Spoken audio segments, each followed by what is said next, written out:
I have always had access to this door. As absent-minded as I am, I have never seemed to lose this key. As I open it once again, let me invite you to come along with me. I want to show you something. There is nothing to be lost but my innocence exposed.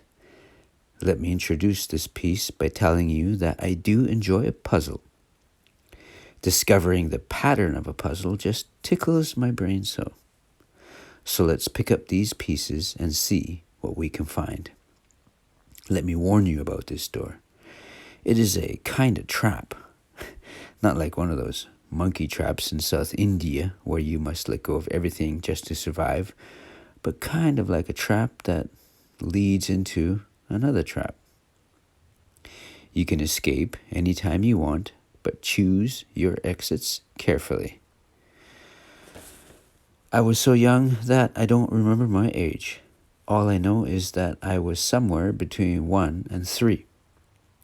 For reference's sake, let's just say that I was 2. On this engram, there were 4 people, 5 including me, and a mystery 6th person. They scratched my brain, so let me show you the scar. I was standing on the edge of the living room. It was a musty ranch that my Grandpa Chase had built. He was in the living room with 2 of his sons, Bryken and Akko, and a friend of the family. There was an open door behind me, revealing someone on the bed. I don't know the who nor the why of that person. I only tell you to show you that many things are hidden from us. That is, there are many twists and turns in life that just don't make sense. They all have some sort of meaning, great or small, but it is not always important for you to know everything about everything. Eventually, you will know, but until then, we be. So on with the story. The family friend did not reveal his name to me until I reached my 20s. That doesn't say much for my initiative, but my initiative is pathetic at best. After all, it took me 33 years to begin writing this and 17 more to continue. This friend has a special way about him. It is crazy to imagine that such a family friend could grow to become your best friend. He is the type of person you would jump off a cliff with if he didn't know any better. That is Gunaguskin, or at least that's what he calls himself. I jump on his shirt tails whenever I can. I'm not sure if it's his carefree spirit or his adorable nature, but he is easy to follow. He is a troublemaker. As Grandpa Chase sat on the armchair and Uncles Bryken and Akko sat on the couch, Gunaguskin remained standing that sunny afternoon. Come to think of it, I can't remember a time when Gunaguskin was ever sitting down. I guess he's more comfortable standing for the mobility and the wicked reach. As always, Gunaguskin got the atmosphere elevated to delirious. I was just an observer, not a participating member to their revelry, yet Gunaguskin seemed to keep a constant corner eye my way, which seemed to suggest that he was orchestrating these events for my benefit. He always aims to please, but never looks out for your best interest, and more often than not, he goes about it in a cute, clumsy way, or sometimes in a mean, but not meant way. His effect is a chain reaction that has a tendency to snowball out of control, as on this occasion, because he said something to Bryken that irritated him, so much so that he mouthed to the news in a grinding fashion, hence his name. My grandpa unsuccessfully told him to stop, triggering Gunaguskin to summon my grandpa to pick up and throw a small but thick blue plastic water bottle that lay down beside him at his son. Bonk! He hit him right in the forehead. In hindsight's view, you would think that alone would have been a shocking enough experience for a 2-year-old to handle, but Gunaguskin had one more trick up his sleeve. Just as the water bottle hit the floor, the whole house shook with great noise. Gunneguskin was laughing crazily as if he had evoked a seismic phenomenon at will. This is one of the great mysteries of Gunneguskin. Anyway, throughout this whole scene, Uncle Akko, whose name I inherited from my middle one, just sat there and did nothing. Uncle Akko sitting, and Nephew Akko standing. For you see, my name is Hazy Akko Happy Sound. Tragically, after this memory burned in my head, I have no other memory of my Uncle Bryken other than the knowledge of his death. However, I did get to grow up with his son, Bryken Jr. I have all the keys. Align with me and you will get the bang for your buck, and don't you discount your gem for all the stories in the world. So too is Gunneguskin, so too will I create a madness akin to the chaos of a flaming roller coaster in the ridiculous night.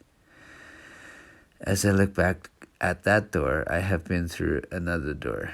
There are so many doors and not enough time, but I will show you as many as I can. The energy of opening a door is liberating but painful. Recently, some of these doors damage me because they spring open and the knob hits my stomach. I have seen and been through so many doors. Some of the rooms are empty from what are the reasons they're not opening them in an often manner. Some of the rooms are not that big. Some of the rooms are better than others. However, understanding the criteria for a good or bad room is an elusive key. It's all rather confusing and mind-boggling. My job is to look into the chaos and use my powers for finding a pattern which may lead to a meaning that can help me solve the confusion. After all, it is my life spread out here, and dissecting and deciphering it is my hobby and hopefully your ticket. Please join me and forgive me if it comes out in the wrong order, and bear with me as I choose the proper sequencing of this exhibition. It is my first show, and I just want to get it out there as quick and as painless as possible. As you watch with me, together we can enjoy this journey, and maybe we can help each other out. For good or worse, I implore you to squeeze your thoughts into action. Look for your key. Open your door. Write that thing off the brink. That house is gone, but I have a few memories circa 1972 to 1977. 0 to 5 years old Hazy. I remember an erotic scene of two naked girls or women, I'm not sure which, moving cat-like on the bed around me. In my head, I was okay, but that kind of abuse was eerily rampant.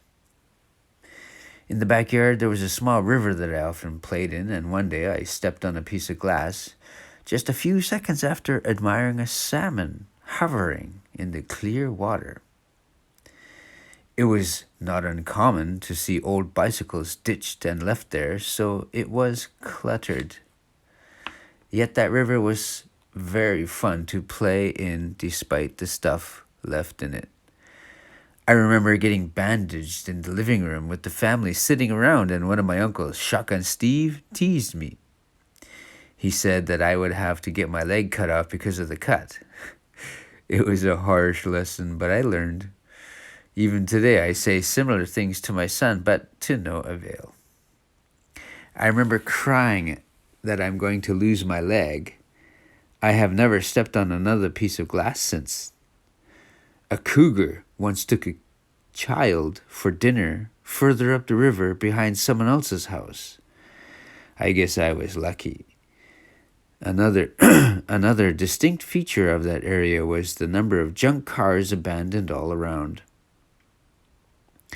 One time I was playing in the backyard with my cousin Bryken Jr. and another cousin who lived nearby.